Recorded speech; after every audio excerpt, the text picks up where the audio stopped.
Right guys, welcome back to Jock Outdoors. Back up in the lakes today, and this lovely, fresh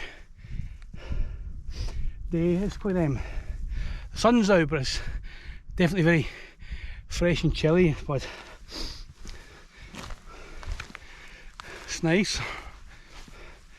So I'm just up at the Ambleside area, and I've parked just down there on Rhino's Pass. Bit of a mad road, that very windy and narrow and steep at parts, but I got myself a little car parking spec. So today my destination is somewhere up and beyond there, sort of red tan coal Pike area. So I think the weather forecast tonight is obviously blue skies, a little bit of clouds.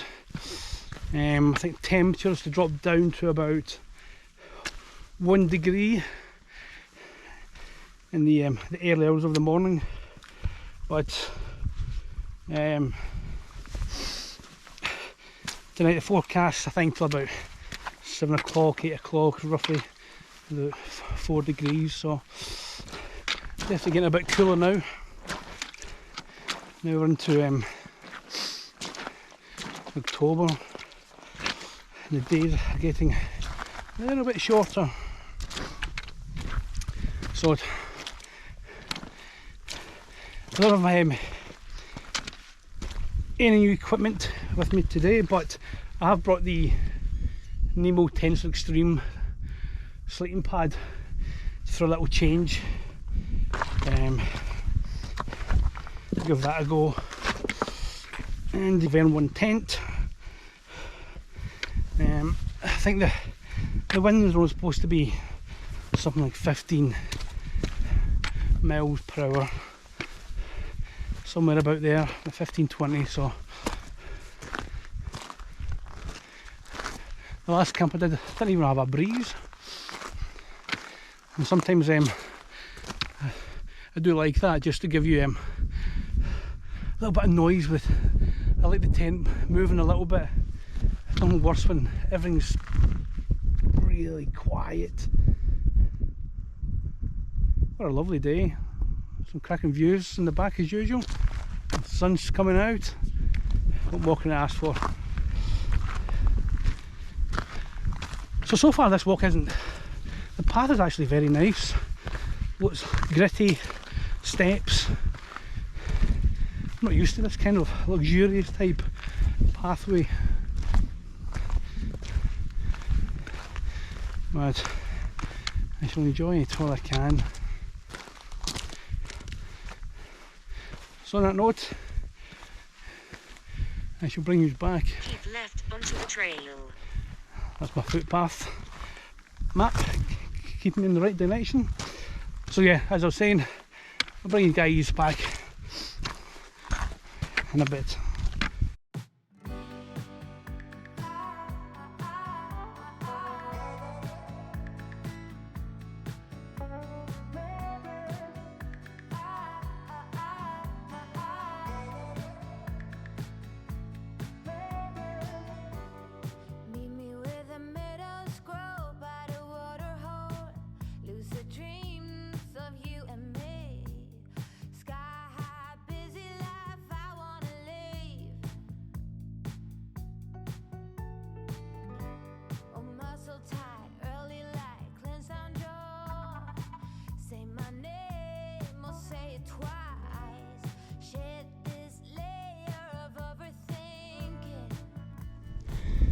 So I was just checking my map there, and just missed, walked past the little cut off, which I haven't even seen the path. It was very sharp left, Well, that's what's good about these little apps now, you know. Footpath, put it to your Apple Watch, speaks to you, tells you you've gone too far, which it did. There's red turn there. You can see some walkers coming down there. So my little turn off was just back somewhere about there. But I'm back on route again. And then we are heading beyond there. So far it's been a really good walk. There's the sun still popping its head out, but I may have to stop in a minute and put a layer on because it is definitely getting a bit colder. So I'm sure I'll feel it once I'm up there and that sun goes down. How it looks can be deceiving. So I'm just looking as I'm walking up here for, again, little areas for the winter time, and there's definitely a few options up here, and the terrain doesn't seem to be half as bad as like my last camp, where it's just so bumpy with all the turfs. Not even slightly, but I mean it was really bad. But certainly up here things seems to be a bit better. So yeah, it's lovely with that sun in your face.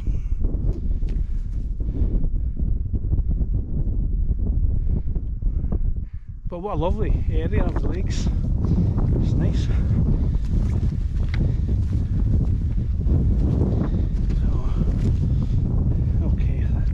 It's time to stop and put a little layer on now before we get any further. Well, I've just stopped for a little break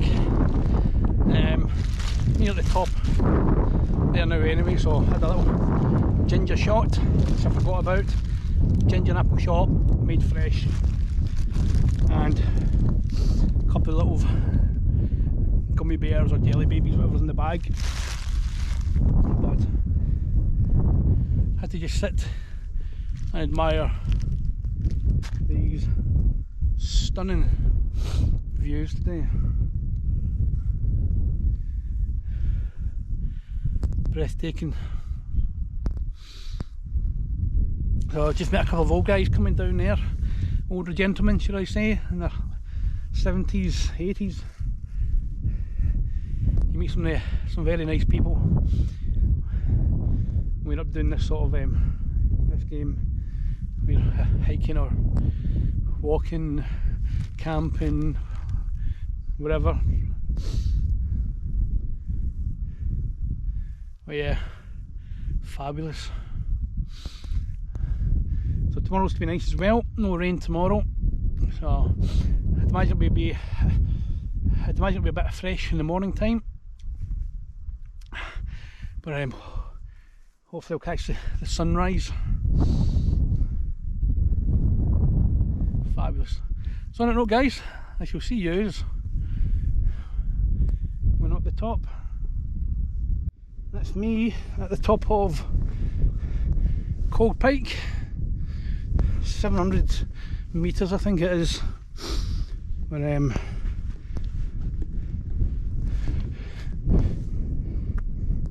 there are some cracking little spots to pitch a tent down there. Although it's quite open, that's absolutely gorgeous. And then if I just, there we go, walking around here,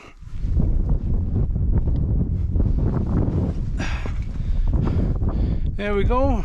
We've got red tarn, another red tarn away down there, and I think, if I'm not mistaken, that's Crinkle Crags and Lough Fell over that way.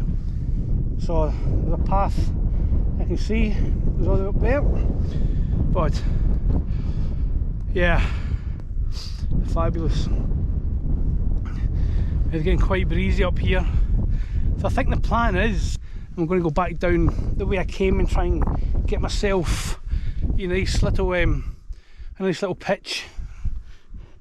It's crazy coming up here. Some of the spots, just like the wind just dies down, there's nothing, and then turn the corner and it's like but yeah, I can see the sea way over there in the background. I shall make my way back down and look for a spot for the tent, so at least I'm not fighting against time like my last one, and then where I get the tent up and in half an hour you've lost daylight. So it's nice to be early for a change. That's the way forward. So I've finally done it. Right, bring you back shortly. Now I've got the Nortent Vern 1.0 set up, so nice and taut. Really starting to like this tent, it really is such a cracking little tent. Let's have a little look inside. Then I'll just hook this back. I'll just stick it down here for the time being. There we go, that'll do. So, inside, oops, there we go. Priorities, brew dogs, a few red wines. Let's just unzip this, if I can. There we go. So, inside, got the usual, basically nothing exciting, just my usual spare clothes bag, food, electronics. I've got a couple of little lanterns tonight. I've got one there and one there. So in terms of my sleep system, I've got the foam pad instead of the tinfoil sheet I had, and I've got tonight, I brought the Tensor Extreme, which got an R value of 7.5 I think, so I mean overkill for this time of year, but you know, paid a lot of money for it, so might as well start getting the use out of it coming to the autumn and the winter.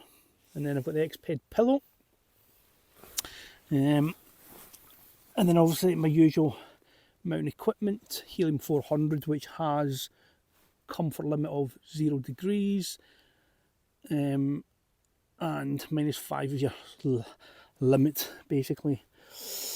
So the only thing I'm going to say is I was watching Monty from in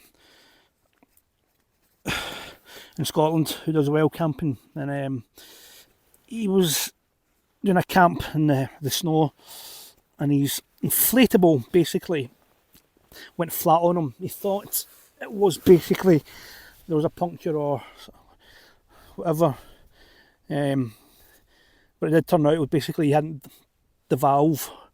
One of the valves weren't closed properly, so he was lucky, but he did have a backup closed cell foam mat. So the lesson there is make sure, especially in winter time, that you always have a backup. I mean, to carry one of these is, 40-50 grams, I think it is. It's nothing in weight, but should this ever let you down, at least you're not lying on the cold ground. That would be absolutely horrific.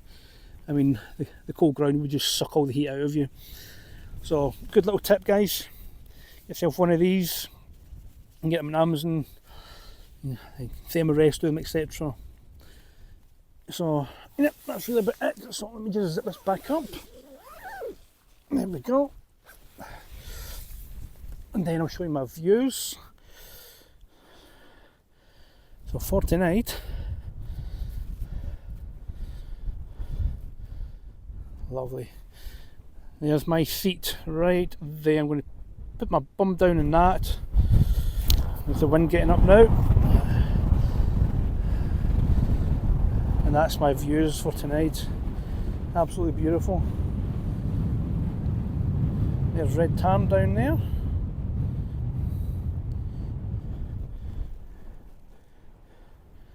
It's crazy how you can go from absolutely no breeze at all, and all of a sudden it's just like straight in your face. Like, that's what happens when you're up in the mountains. You prepare for the worst and you hope for the best. Let's have a little look over here. I mean, that's beautiful. I mean, I have dropped down from the summit, which is up and beyond or over there, but I wanted basically to get the views and the sunrise in the morning, so I've come round here, and there we go, way down. Can I even see down there? So basically, whoops, with my finger there is where I've parked on Rhino's Pass. You can see the car because it's white. But anyway, guys, it's just gone 6:10, so I'm going to go and crack open a can and just take in the last hour of the daylight. I'll speak to you in a bit. Just gone 7:45, so I've decided to retire to the tent. Having a little red wine and just chilling. It's been a good day today. The weather's been fresh but no rain, which is good. So yeah, I'm going to have this and then basically get some food on, and then I'm going to watch a film on my phone, which is basically charging as we're talking. So yeah, nice relaxing one. Don't think I have too many more of these now coming into this time of year, but so far this little tent, you know, it's fantastic. Just a bit more room than the Hillyberg Solo, but I think for the winter time, you know, it's still a long night to spend in a tent. You know, really need like a 2-person tent, I think, just for the comforts. So, like I said, the plan will be to have another winter tent, but this tent so far has been absolutely brilliant. So well done, Nortent, for the Vern 1. A good job. You know, this tent basically will stand up to easily 40 mph winds, 45, and that's without double poling. So yeah, I just wanted to be on the cautious side. I could basically double pole, but no, I'll worry about that later on in the year. So on that note, guys, unless something drastic happens, Sanjivar, enjoy your night. Morning, guys. As you can see, it's a bit blowy outside. I had to get up about 1:30 in the morning, check the guy lines, because the wind increased, and then after checking the weather forecast, the wind speed had increased to 25 mph all throughout the night. But no problems, this little tent. I had a good sleep, nice and warm. Let's have a little look outside and see what's going on.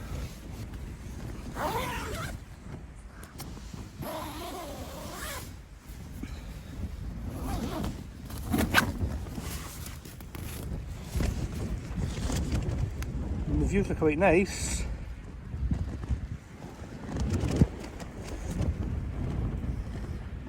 Well, it's definitely windy out there.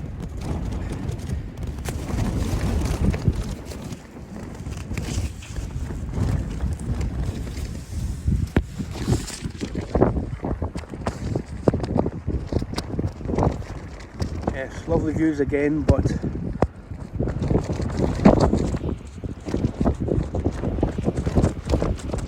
oh, it's going to be cold with that wind.